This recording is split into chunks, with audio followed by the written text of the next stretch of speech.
പ്രാർത്ഥിച്ചിട്ട് അവിടെ തന്നെ മിനിറ്റുകൾക്ക് ഇരിക്കുക. കർത്താവേ, ഞാൻ പ്രാർത്ഥിച്ചതിന്റെ മറുപടി ഇനി എനിക്ക് അങ്ങ് പറയുന്നത് കൂടെ എനിക്കൊന്ന് കേൾക്കണമെന്ന് പറയാം. ആ ദൈവ ശബ്ദത്തിനും കൂടെ കാലോർത്തുകൊണ്ട് ദൈവകരങ്ങളിൽ ഏൽപ്പിക്കാൻ കഴിയട്ടെ. ദൈവം എല്ലാവരും സഹായിക്കുന്ന ഒറ്റവാക്കിൽ നിങ്ങൾക്ക് വേണ്ടി പ്രാർത്ഥിക്കാൻ ആവശ്യപ്പെടുകയാണ്. ഞങ്ങളെ സ്നേഹിക്കുന്ന നല്ല പിതാവേ, ഈ അനുഗ്രഹീതമായ നല്ല രാത്രി ഒരു വിശ്വാസിയെ കൂട്ടായ്മയിൽ പങ്കുകൊള്ളുവാൻ കർത്താവ് സഹായിച്ചുവല്ലോ. കർത്താവിനെ വിട്ടുവിടുന്നതിനായ സ്തോത്രം. ദൈവത്തിന്റെ ആലോചന അവനത് ശാശ്വതമായ ആലോചനയാണ്. ദൈവത്തിന്റെ ആലോചന അത് പരാജയമില്ലാത്ത ആലോചനയാണ്.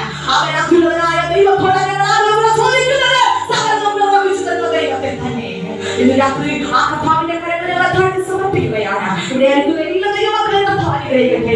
അവൻ അഭിഷേകം അവൻ ദൈവദാസന്മാരെ അഭിഷേക ദൈവദാസന്മാരെ ശുശ്രൂഷകൾക്കകത്ത് വലിയ വിശ്വാസത ഉണ്ടാകണമേ. കർത്താവേ, ഞങ്ങളുടെ ഓരോരുത്തരുടെ ശുശ്രൂഷകൾക്കകത്ത് വലിയ വിശ്വാസത ഉണ്ടാകണമേ. ഗ്രാമങ്ങൾ, പട്ടണങ്ങൾ, ദേശങ്ങൾ, രാജ്യങ്ങളൊക്കെയോ കർത്താവിനെ വേല ചെയ്യാൻ അതിലേക്ക് വാതിലുകൾ ഞങ്ങൾക്ക് വേണ്ടി തുറന്നു തരുന്നതിനായി സ്തോത്രം. ദൈവദാസിമാരെ തലമുറകളെ ദൈവം അനുഗ്രഹിക്കുന്നതിനായി സ്തോത്രം. ഇന്ന് രാത്രി തുടർന്ന ശുശ്രൂഷകൾ കർത്താവിന്റെ കരങ്ങളിൽ സമർപ്പിക്കുന്നു. ഞങ്ങൾക്ക് വേണ്ടി കൃഷിയാഗമായി തീർന്ന വരാമെന്ന് വീണ്ടും വരാമെന്ന് വാഗ്ദത്തം ചെയ്ത നസ്രേനായ യേശുവിന്റെ നാമത്തിൽ തന്നെ ആമേൻ, ആമേൻ, ആമേൻ. ഹല്ലേലൂയ.